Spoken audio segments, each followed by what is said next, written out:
উত্তাল সমুদ্র এখন মৎস্যজীবীদের ভরসা নদীর মোহনা ও খাঁড়ি। উত্তাল হয়ে উঠেছে সমুদ্র, তাই ট্রলার নিয়ে গভীর সমুদ্রে মাছ ধরতে যেতে পারছেন না মৎস্যজীবীরা। এখন তাদের স্থানীয় নদী ও খাঁড়ির উপর নির্ভর করে থাকতে হচ্ছে।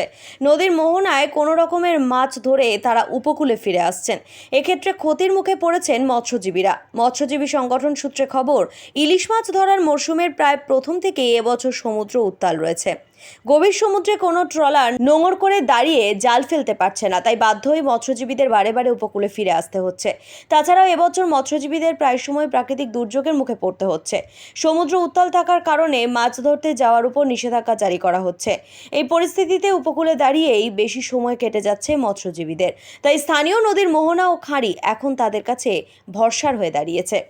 কাকদ্বীপ ফিশারম্যান ওয়েলফেয়ার অ্যাসোসিয়েশনের সম্পাদক বিজন মাইতি বলেন, আমি তো আমাদের এর আগেও যখন সিজনটা শুরু হয় তখনই কিছু মাছ এসেছিল, প্রায় 2-3 দিন।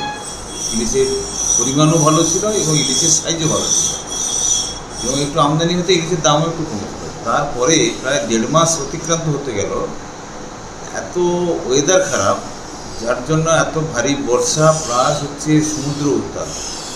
2-3 দিন অন্তর অন্তর আমাদের ওয়েদার অফিস থেকে, ফিশারি দপ্তর থেকে ওয়ার্নিং দেওয়া হচ্ছে যাতে সমুদ্রে না যেতে পারে। এই যে 2 তারিখ 3 তারিখ 2 তারিখ 3 তারিখেও ওয়েদার ওয়ার্নিং ট্রলারগুলো দাঁড়িয়ে গেছে। তো এইভাবে তো ফিশিং করলে তো মাছ পাওয়া যাবে না। আপাতত তাকে 6 দিন 7 দিন সমুদ্রে তাকে মাছ ধরতে হবে। তো সেখানে সে যদি 2-3 দিনের মধ্যে চলে আসবে বা মাছটা পাবে কী করে, পোষাবে কী করে? তো যার জন্য মাছের আকারটা এইভাবেই আসছে।